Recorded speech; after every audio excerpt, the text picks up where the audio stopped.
Lettre ouverte au ministre de la Santé. Monsieur le ministre, le 23 mars 2021, le Conseil des ministres a adopté un projet de loi relatif à l'élimination des violences faites aux femmes. À cette occasion, la création d'un observatoire national du droit des femmes a d'ailleurs été annoncée. Si l'initiative est indubitablement louable, j'aimerais toutefois attirer votre attention sur une forme de violence trop souvent oubliée, les violences obstétricales. Je ne vous parle pas de ces douleurs classiques de l'enfantement auxquelles on peut s'attendre et qui, en somme, n'ont rien de bien traumatisant. Je vous parle de ces humiliations et de ces insultes faites à des femmes en situation de vulnérabilité, de ces déclenchements non médicalement justifiés mais presque imposés aux parturientes pour des raisons d'organisation du service, de ces épisiotomies, sutures et révisions utérines réalisées sans anesthésie, du mépris de la parole des patientes, de l'imposition d'une posture d'accouchement héritée de l'Occident et jamais remise en cause alors même qu'il est avéré qu'elle constitue le déclencheur d'une série d'événements parmi lesquels le ralentissement du travail et l'expression abdominale, une autre pratique décriée par de nombreux acteurs de santé dans le monde et qui engendre chez certaines femmes des descentes d'organes. C'est tout cela, et bien plus encore, les violences obstétricales. Je vous prie de ne pas voir dans ma démarche la volonté de jeter l'anathème sur une profession ô combien noble et si indispensable pour nous les femmes. De nombreux gynécologues et sages-femmes sont en effet à féliciter pour leur professionnalisme à toute épreuve.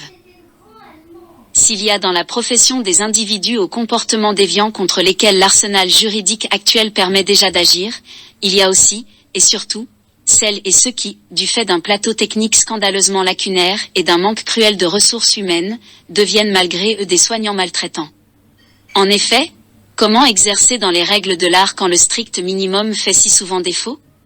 En outre, ne faut-il pas se pencher sur la pertinence de cette mesure privant de l'admission à l'USS tout candidat âgé de plus de 20 ans ? Ce à quoi j'aspire, en tant que femme, mère, juriste et citoyenne, c'est à la mise en lumière de ces pratiques qui, en définitive, font de la salle de naissance, non plus seulement ce lieu de la toute première rencontre entre la mère et l'enfant, mais une véritable chambre de torture de laquelle les femmes sortent traumatisées telles des soldats brisés par la guerre. Ce à quoi j'aspire, c'est à une prise de conscience individuelle et collective dont le premier marqueur n'est autre que la reconnaissance officielle des violences obstétricales comme des violences particulières faites aux femmes. Individuelle, car nombreuses sont ces femmes qui ignorent leurs droits en tant que patientes, la charte du patient étant d'ailleurs rarement affichée comme la loi l'exige. Parallèlement, nombreux sont ces professionnels de santé qui semblent ne pas avoir connaissance de leurs obligations vis-à-vis des usagers de santé.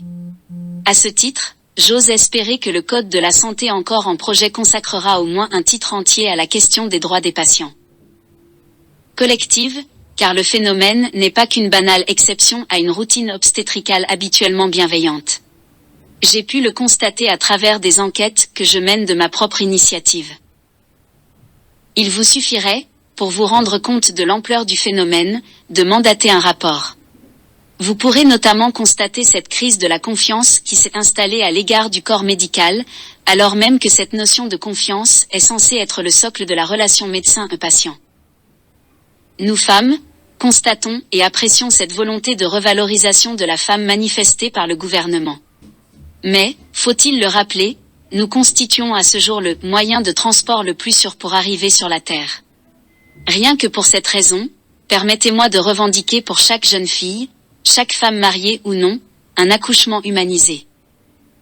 Dans l'attente, je vous prie, Monsieur le ministre, de croire en l'expression de mon profond respect. Tania Hondo, juriste en droit médical.